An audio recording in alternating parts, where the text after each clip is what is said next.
Dear learners, welcome. Today in this program, we will learn about the mitigation measures of the landslides and its management.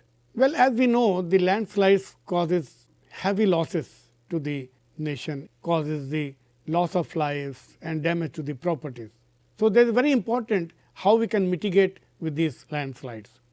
Well, there is a need to develop appropriate measures for mitigating the losses due to the landslides. It should be cost effective, and most important is that the effort should be made to use indigenous technologies. Well, if we see the mitigation, we can have in 4 types. Is altering, that is to modify the hazards involve eliminating or reducing the frequency of its occurrences. Then averting, that is redirecting the impact away from a vulnerable location by using a structural device or land treatment can shield people and development activities from harm. And then adopting, that means pre-identified landslide hazards requires special building standards and construction practices in order to reduce vulnerability to the damages. And then lastly, the avoiding, that means they keep people away from the hazardous areas or limit development in a risky area. There are various primitive measures. Let us see one by one. Most important is the drainage measures. Suitable drain be made for the controlled flow of runoff water, which will reduce soil erosion. Drainage culverts must have the capacity to take sediment loads, otherwise it will choke. So, we must take care of these small things. Well, upstream rivers should be diverted from the landslide prone areas, and underground drainage be made for small channels and streamlets. While making the drains, there are different methods. One is the contour drain. Contour drains may be made along different contours at reasonable interval on slopes to channelize surface water to prevent percolation in the ground. Likewise, open diversion ditches to collect runoff water on the uphill side may be made, and likewise catch water drain connected to the near catch pit areas are some of the best practices. Well, another important point is the perforated drain pipes may be implemented to control groundwater, which otherwise built up pore pressure in the sediments that facilitate landslide. Perforated drain pipes are used where groundwater is significant, which can be judged from the seepage condition in an area. The pipes could be PVC or steel fabricated. They are drilled at an angle of 15 to 20 degree, nearly 3 meters below the ground surface, and length of the pipes depends upon the site. Shallow surface drainage include the interceptor subsurface drainage, horizontal gravity drain and interceptor trench drain. Similarly, for subsurface drainage measures, horizontal drains, vertical drains and deep trench drains may be adopted as per site specific requirement. Now, another important measure is the grading of slope. As we know that the slope is a major cause of the landslide, so we should look into it. So, slope modification techniques may be adopted to improve slope stability, such as slope benches or terracing, flattening of slopes, removal of load at the slope head portion and enlarging the toe of a slope.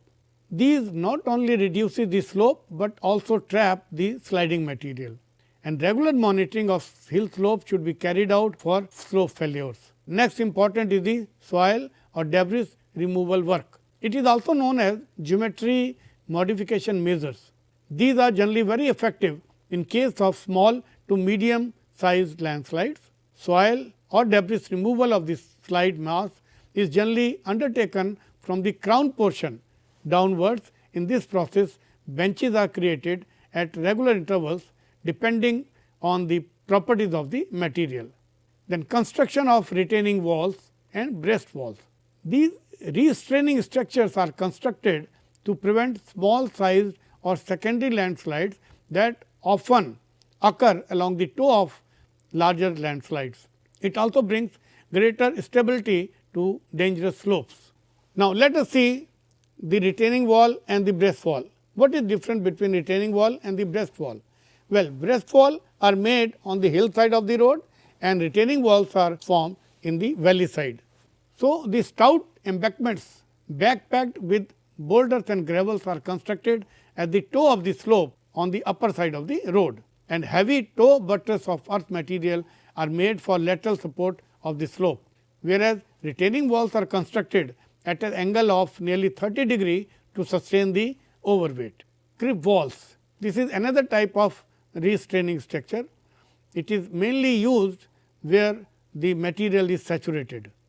Crib wall is a supporting wall constructed by laying cribs at right angle to each other, and these walls are preferred instead of conventional reinforced concrete retaining walls. Gabion walls are also provided as retaining structures where loose mass exists on the slope. Well, mulching and adding ground cover. This is an important aspect where mulch protects against rain and wind and reduces loss of soil moisture during extended dry periods.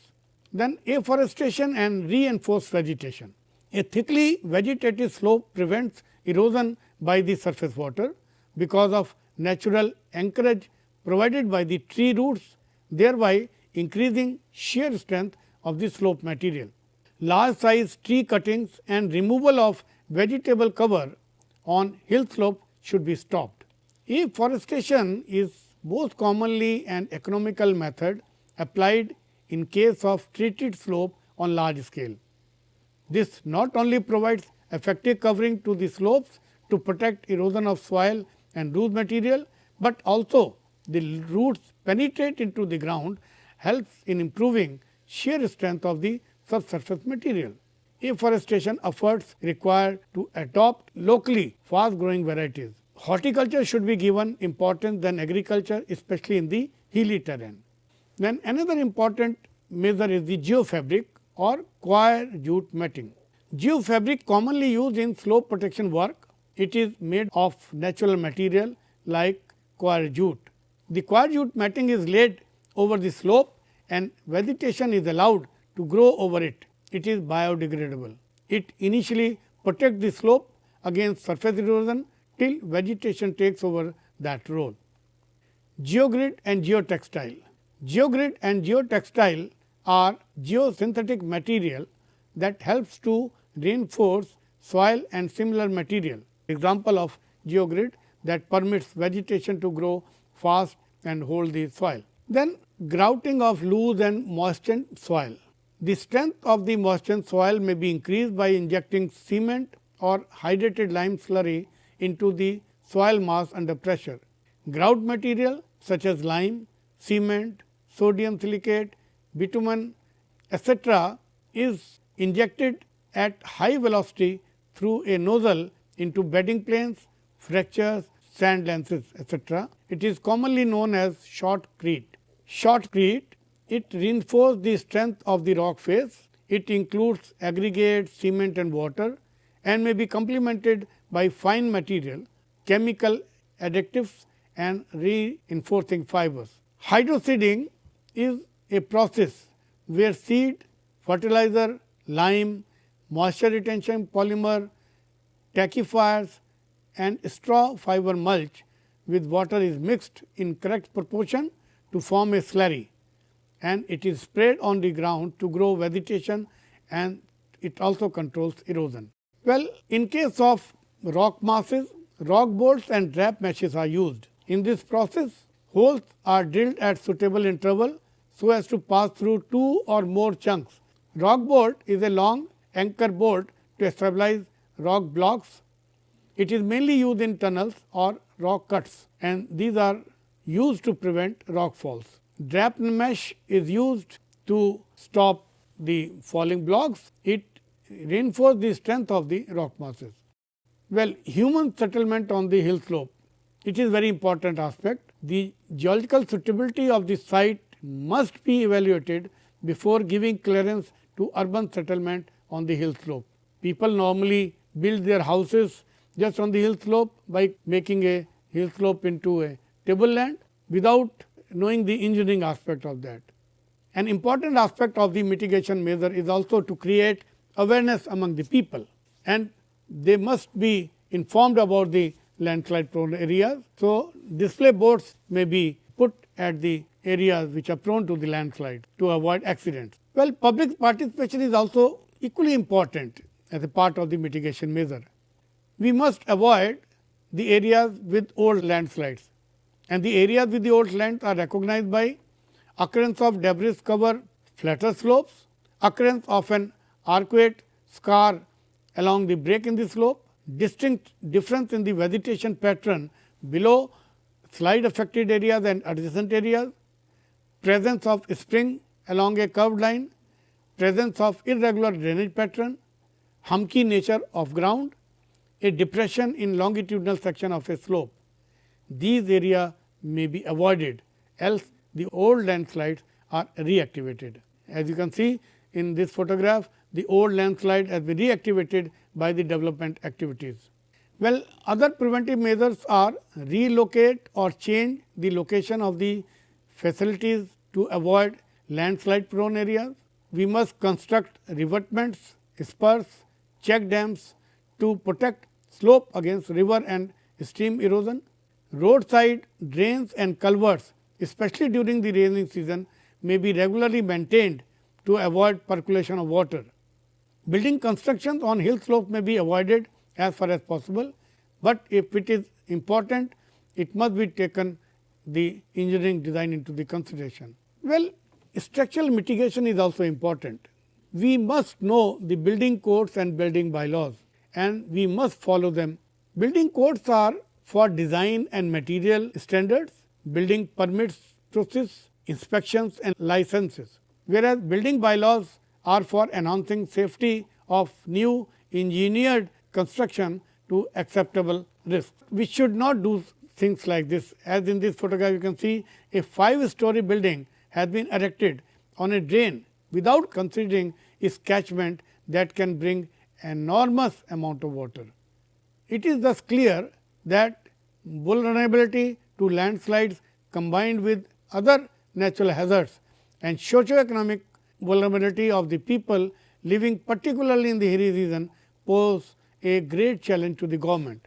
The landslide hazards thus need attention for comprehensive plan for disaster preparedness and mitigation.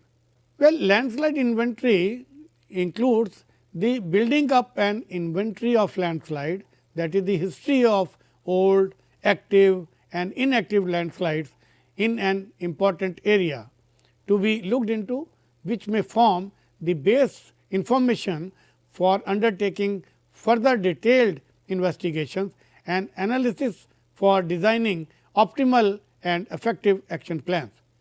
This will help in evolve integrated mitigation measures for landslides using remote sensing, GIS and GPS techniques. Landslide hazard zonation maps may be prepared and make them available to the concerned governmental and non-governmental agencies for taking up necessary measures is the prerequisite in mitigating landslide hazards. Landslide risk assessment concerns hazards and losses in terms of life and properties. It would help in generating reliable database for better planning and formulating various alternative plans to minimize threat to human life and property. Well, monitoring and analysis of the landslide is an important aspect. The magnitude of destruction depends on the location of the landslide.